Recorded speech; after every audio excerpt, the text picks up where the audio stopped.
The Carmike Maxi 12. I'd heard about the place back in 2006 when a couple of my buddies went to see Wild Hogs. I scoffed at their choice in movies, but was intrigued by their discovery of a cheap second-run theater.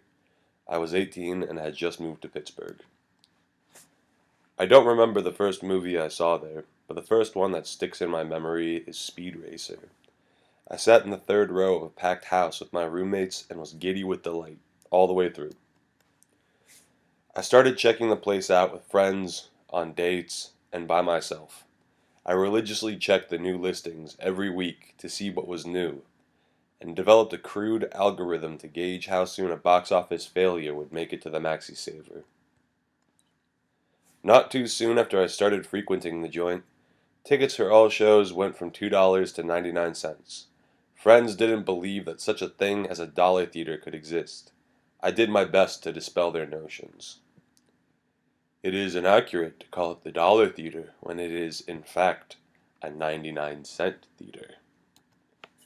The theater was staffed by an endless supply of shabby, greasy teenagers, but the stalwart bastion of customer service in the box office was there to hand you tickets and discard your pennies from my first visit to my last.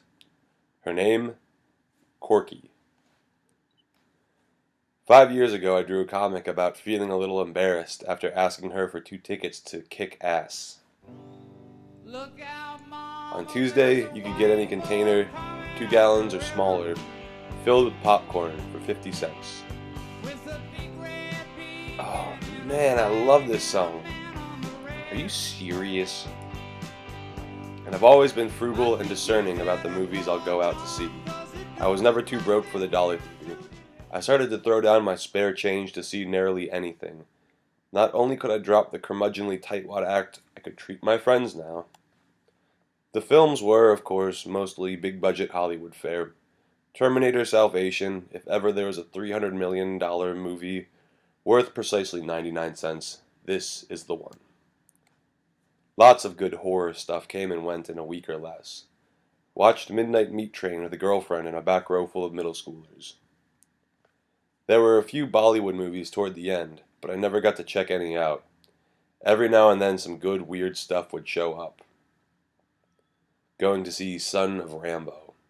Look, the tickets say Son of Rainbow. Usually the place was almost completely empty, but some Friday nights a line would go out the door. One of these nights I had foolishly volunteered to sneak a girl's big icy fountain drink in the waist of my pants. She's got my 6-pack in her purse. I'd always do my best to show up at least 20 minutes late for a movie. An ungodly amount of commercials ran before each film. For years, a Citizen Soldier advert would play before each feature. Kid Rock, a race car driver, a Revolutionary War-era skirmish, and a modern U.S. soldier rescuing children from a burning building, all surreally cut together into 5 minutes of hallucinatory horror. If a seat ever broke, it was never fixed, usually just covered in a trash bag and wrapped in duct tape. Everything was filthy. My buddy Ed would joke, "Don't let your girlfriend sit on these seats in a short skirt, she'll get pregnant." It makes me laugh now to remember watching Star Trek on the worst night of my life. I watched District 9 and Inglourious Bastards with a group of friends. In a euphoric haze, I took in Iron Man, Iron Man 2, Thor, and Captain America for a total of $3.96. The bathrooms were always abominable. There, I was walking as gingerly as possible in a pair of flip-flops through a quarter-inch of piss that filled the men's room wall-to-wall on a hot summer night.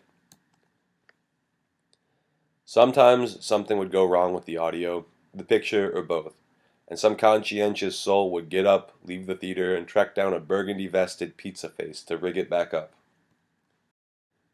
The second to last time I went was with a friend to see The Man with the Iron Fists on an August night. The piss stink made it all the way from the bathrooms into the theaters. The atmosphere was perfected. The Maxi Saver closed its doors for good the day before I turned 25. Notice was given of its imminent closure the morning of its final day. All were shocked. I was alerted of the catastrophe while at work.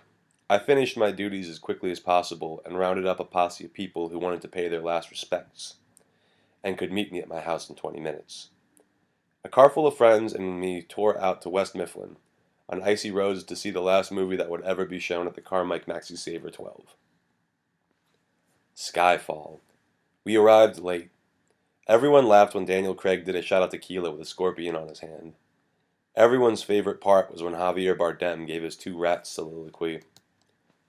When we left, all the posters that were up when we had arrived had been taken down. The place was empty, bare, and stripped. Everyone had gone home. We all joked wistfully about what was to become of that theater. Nick said they were going to fill the place with concrete and embed a red box in the front of it. We all laughed and went home. I don't know if I'll ever see Iron Man 3. The story of the Carmike Maxi Saver and more in the new issue of Grixley. Grixley 31, now available. Thank you.